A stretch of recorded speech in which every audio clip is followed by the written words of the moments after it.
Lebay banget ya. Terlihat di setting ya. Turnya gimana bos? Ini ngegas pakai kuku coy.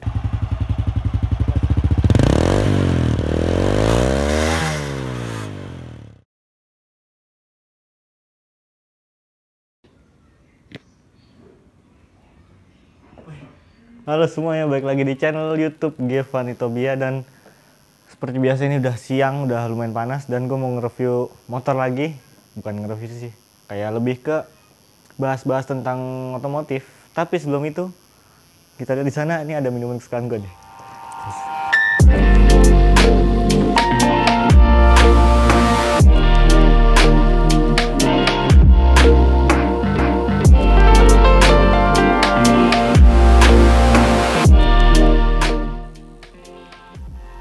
Aduh, nih gue lagi lihat-lihat nih. Ini adalah coffee beer. Ini bukan bir beneran, ini non alkohol dan dia agak sedikit bersoda. Jadi buat kalian yang nggak suka minuman alkohol atau yang bersoda banyak, ini bisa jadi rekomendasi dari gue. Buat yang penasaran rasanya kayak gimana, cek langsung di deskripsi di bawah.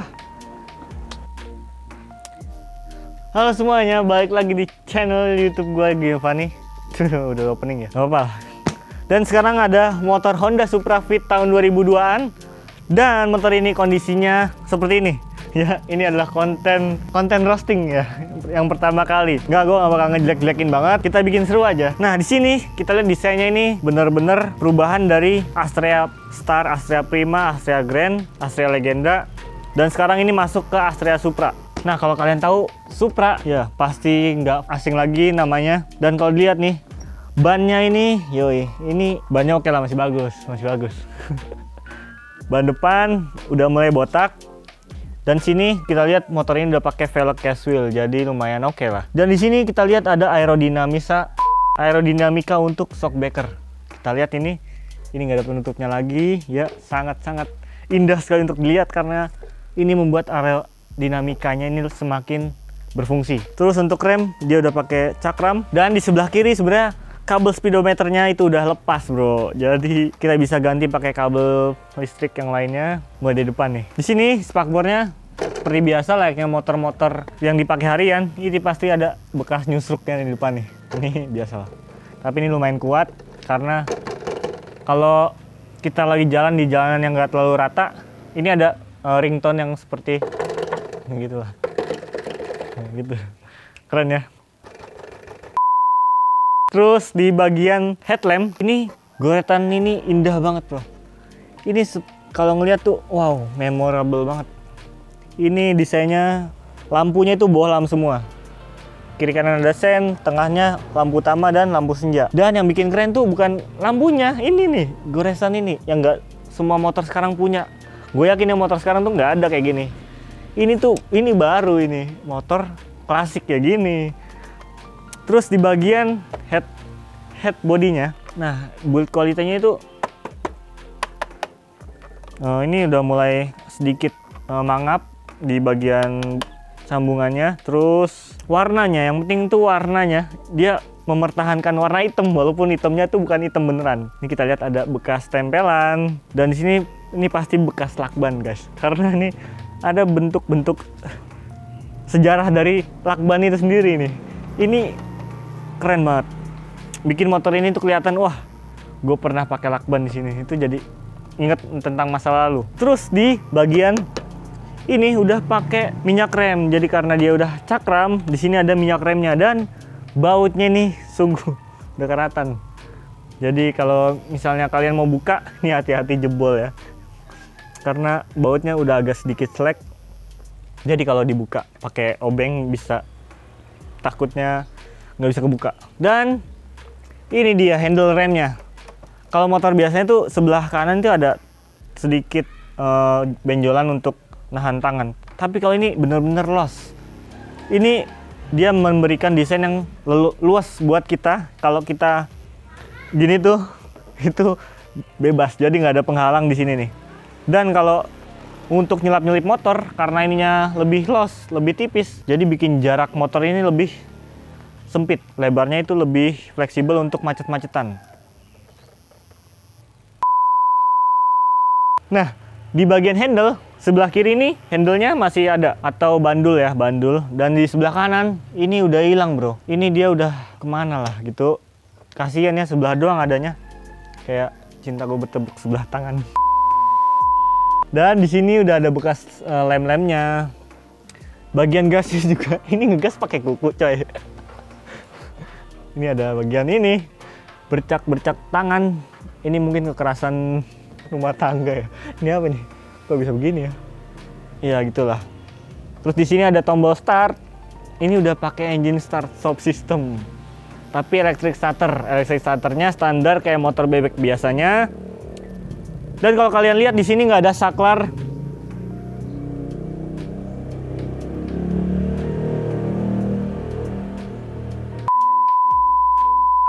Dan kalau kalian lihat di sini tuh nggak ada saklar on off lampu atau sebagainya. Tapi dia ada di sini semua nih. Wih, nyatu rame ya. Kayak pasar, lihat nih. Ini ada sen kiri kanan, klakson. Dan logonya masih ada, bro. Wah, gila nih. Udah berapa tahun logonya masih ada. Tulisannya juga masih jelas semua nih. Ini namanya motor terawat. Di sini ada buat high beam, low beam. Di sini lampu senja dan lampu utama gitu. Jadi tangan kiri tuh main semua, bro. Memencet ini bisa. Ini justru lebih, kata gue, ini gue lebih suka yang ini karena ini bisa gitu loh, nyorot lampu gitu, tak tak gitu. Walaupun lampunya bohlam. Tapi di sini kita lihat ini udah nggak ada tuas coknya, cok itu. Gua rasa sih udah dicabut. Harusnya motor ini biasanya itu tuasnya ada di bawah sini. Nanti kita lihat di bagian kuncinya. Ini aman banget karena kalau orang lihat dari motornya aja udah nggak mau nyuri, bro. Jadi makanya kuncinya itu biasa aja. Ya udah, kasih off, lock, udah. Walaupun di sini ada bolong nih, bisa diketok pakai obeng, tapi karena orang lihat, ya udahlah. Jadi walaupun kuncinya antol juga, ya udah nggak apa-apa, tinggal aja, aman. Karena nyalainnya harus disetel bensinnya dulu gitu. Jadi kalau ininya salah satu bagian dari karburatornya nggak diubah, dia nggak bakal bisa nyala. Jadi walaupun kuncinya antol ya udah aman-aman aja. Sabar dulu yang belum subscribe, buruan subscribe sekarang. Karena gue nggak ngomong subscribe itu gratis, enggak. Yang mau subscribe, yang nggak mau tolong ya. Yang belum nonton video review motor ini bisa langsung cek di channel gue, ada di bawah sini. Kalau kalian juga mau lihat video apa aja yang ada di channel gue, bisa klik juga sekilas di pojok kanan atas sini. Lanjut ke videonya. Nah, lanjut ke bagian speedometer nih. Ini adalah bagian yang paling kita lihat setiap kita ngendarain motor. Nah, ini wow. Simpelnya ini bikin kita tuh jadi wah, hidup tuh ringan. Kita lihat nih dari sini ada speedometer yang benar-benar untuk menunjukkan kecepatan ini sampai 140, which is itu kalau motor ini bisa bener sampai 140 melayang. Dan di sini ada bensin yang masih semua full analog. Nih bensinnya, terus ini odometernya. Gear posisinya ada neutral dan top doang, sen kiri kanan dan juga high beam. Nah, ngomongin tentang gear position, di sini itu pakai feeling. Jadi kalau kalian yang nggak punya feeling itu gear posisinya agak susah karena neutral dan top itu neutral sama gigi 4 doang. 1, 2, 3-nya kita nggak tahu. Jadi ya kira-kira rasain aja lah. Ini motor udah kenceng apa belum? Kalau udah kenceng, tambahin lagi sampai top gear gitu. Di sini ada, wah ini nih logo Hondanya masih ada. Artinya ini bodi masih ori. Wow, Hondanya masih ada cuy. Dan catnya ini transisinya itu, kalau sekarang tuh namanya two-tone ya. Kalau ini yang nggak two-tone ya, tapi ini emang dua warna, cuman warnanya yang satu agak hitam, yang ini agak hitam pudar. Nah gitu. Jadi dashboardnya ini mungkin kena panas, kena hujan, dan seterusnya sampai bisa jadi dua warna gini nih. Ini bisa sih di repaint terus di restorasi, nih jadi keren banget. Tunggu video restorasinya kalau ada AdSense. Dan di sini, nah ini detail banget ya. Ini kita lihat, wah, retak yang terbelah dua. Ini membuat rasa persatuan tuh jangan sampai retak ya. Ini mungkin bautnya kenceng banget gini cuy. Terus ini juga bautnya kayaknya udah bukan baut bawaan. Nah ini baut itu muncul di bawah sini. Itu bener-bener wow, suatu detail yang sangat detail gitu. Ini nusuk gitu loh. Untung emang begini apa gimana ya? Kok bisa gitu. Dan di sini harusnya ada lubang baut lagi, cuman nggak ada bautnya. Yang ada bautnya di sini. Ini kata gue sih dibolongin ya. Karena ini harusnya nggak muncul kayak gini. Sangat unik. Untuk meminimalisir bagian baut ini, kalian bisa ganti dengan kabel tis gitu. Nah, ini kita lihat ada joknya. Di sini joknya masih empuk. Ini jok ori ya? Bukan jok ori. Nah, karena bukan jok ori, ini ada goresan-goresan yang bikin joknya itu terlihat estetik. Karena ini ada tancapan-tancapan masa lalu. Kita lihat ini motor tuh, wah ini motor udah lama pasti. Jadinya goresan-goresannya tuh terlihat dengan jelas. Dari jauh udah kelihatan, wah ini jok ya gini. Tapi enggak, ini motor sebenarnya joknya lumayan empuk tuh. Sama lah generasi Astrea itu joknya lumayan empuk. Dan buat mengendara, ini kan motor bebek, jadi posisi mengendaranya itu lumayan enak. Buat macet-macetan, buat harian, lumayan enak. Tapi mesinnya ini kan 110 cc. Jadi kalau kalian buat jalan jauh, buat ke puncak, ini kurang enak karena cc-nya 110. Jadi kalian tangannya bisa pegel tuh ganti gigi. Dan ngomongin ganti gigi, di sini bagian shifternya, di bagian shifternya ini unik banget ya. Jadi kalau masuk gigi depan kan enak tuh ya gini ya. Nah, enak. Terus lu mundurin gigi atau nurunin gigi itu gimana tuh? Stek maju nih, set maju. Turnya gimana, Bos? Oh, gitu lah. Ya agak makan ruang ya sebenarnya. Ini gua nggak ngerti, depan belakang sebenarnya sama posisinya. Tapi kok posisinya ini ya ini begini. Ini gimana sih? Coba kalian yang punya Supra Fit, Supra X tahun kayak gini, boleh komen di bawah. Ini persnelingnya apa beneran begini? Gak serius ini, gue serius nggak tahu ini. Kok begini ya? Tuh kalau kita majuin, set. Ini tuh udah mepet sama yang belakang. Nggak apa-apa lah. Dan di sini, ini kalau boncengan, misalnya kita berdua gitu kan, boncengan. Nah yang bonceng bisa nurunin gigi. Tuh. Jadi kalau kalian minta si boncengers itu nggak ada kerjaan gitu, bro turunin gigi bro, ini bisa. Tuh. Malah lebih gampang dari belakang nurunin giginya daripada si pengendaranya. Tapi kalian komen di bawah ini kalau ngerti ini kenapa begitu. Bro, ngapain bro? Hah? Ini susah banget nyalainnya. Ini apa sih, ini puter-puteran. Ini ada puter-puteran juga. Tuh.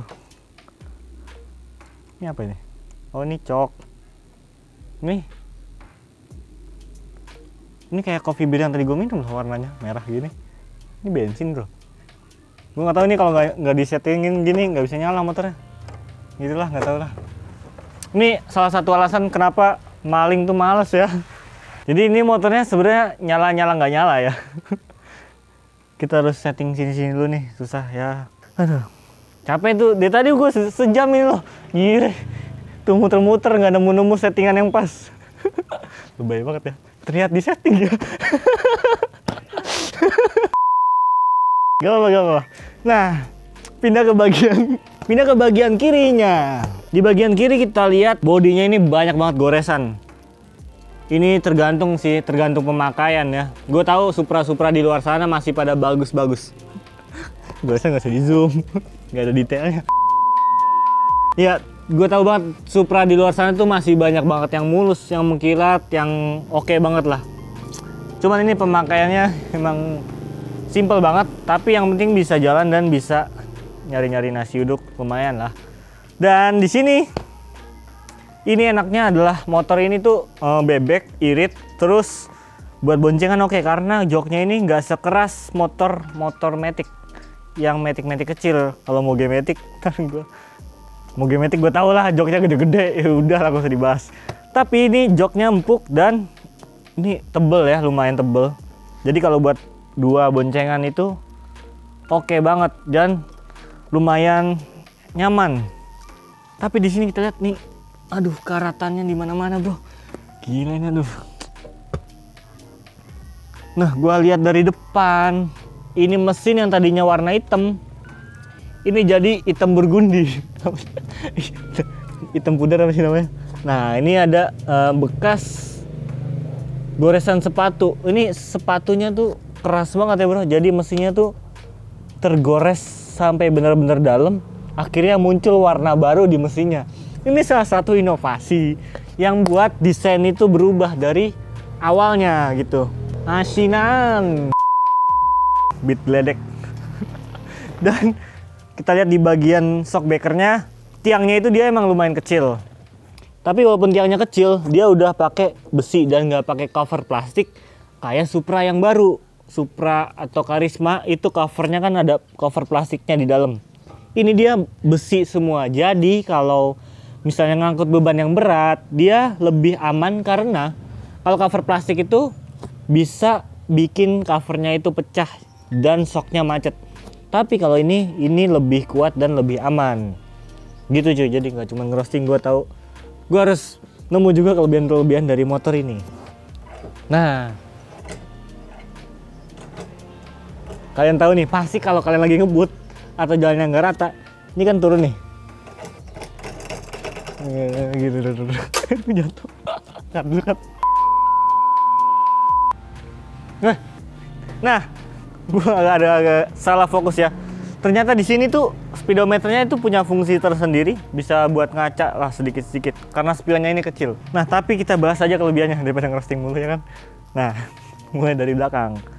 Kalau kita lihat ini behelnya ini masih pakai besi dan bentuknya ini bulat ya, lingkaran gini. Jadi kalau kita pegang itu nggak bikin tangan sakit.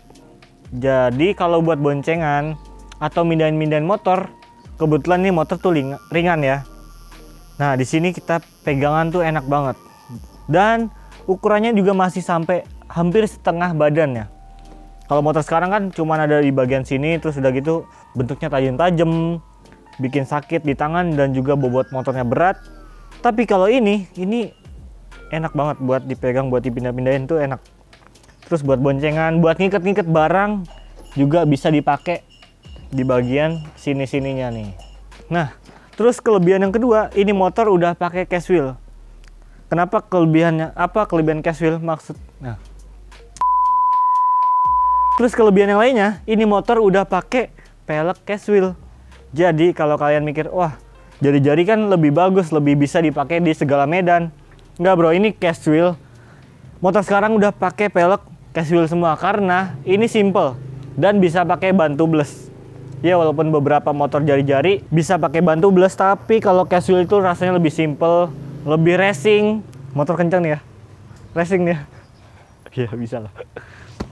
Jadi kalau pelek cash wheel itu bobotnya itu emang mungkin agak-agak lebih ringan kalau nggak salah ya. Lebih ringan apa berat sih? Tapi kalau cash wheel itu gampang banget dibersihin. Dia kayak tinggal di slot bersih gitu. Tapi kalau jari-jari, contohnya kayak punya Karisma gua itu jari-jari, dia udah mulai karatan-karatan gitu. Jari-jarinya juga udah pudar. Kalau pelek cash wheel ini gampang, dia bisa di-repaint, bisa dibersihin lagi. Cuman kelemahannya emang kalau udah pecah peleknya tuh harus ganti, nggak bisa di setel kayak jari-jari. Tapi sih sekarang motor udah prioritas ke pelek-pelek cash wheel. Jarang ya motor yang ngeluarin jari-jari lagi di motor keluaran bawaannya. Terus untuk pengereman dia di belakang masih tromol, agak dalam ya, sedalam masa lalu. Iya nggak apa-apa, yang penting bisa ngerem. Ini Supra men, tapi speednya itu ya udah nggak usah dibahas speednya berapa. Nah kalau dilihat dari kelebihannya, ini motor 110 cc dan pastinya irit bahan bakar. Walaupun karburatornya bocor, enggak ya? Nggak bocor kan? Ini ada yang setelan bensin tadi. Hah? Atas.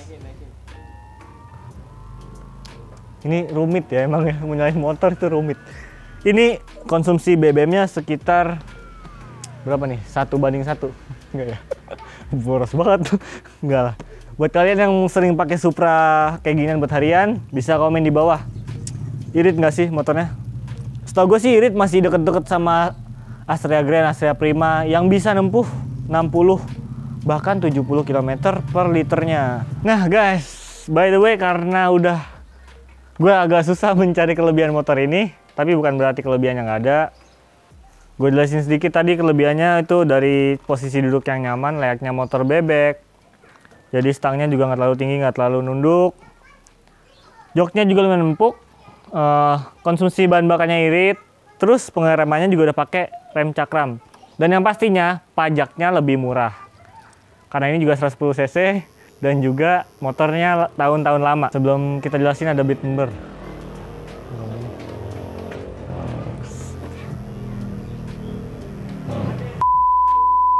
Nah, jadi kelebihannya kira-kira kayak gitu. Terus konten roasting ini nggak usah dianggap terlalu serius karena ini adalah roasting dengan keadaan motor yang seperti ini. Jadi beda-beda, nggak semua Supra itu jelek bro, kecuali apalagi Toyota Supra. Jadi intinya gitu aja. Next konten ada video review dari Honda Supra juga, tapi ini adalah Supra dari Bebek Sport. Jadi tungguin aja videonya. Jangan lupa klik tombol subscribe juga yang belum. Cek juga channel gue di bawah. Bisa klik juga di pojokan atas sini nih, ada apaan tuh, di situ tuh ada apaan tuh. Terus like juga videonya kalau kalian suka. Jadi sekian dari Honda Supra V tahun 2002-an lah. 2002-an lah. Tahun ada gitu ya, 2002-an. Ya, sekitar tahun segitu. Kurang lebihnya mohon maaf ya. Udah santai aja. Peace out nih.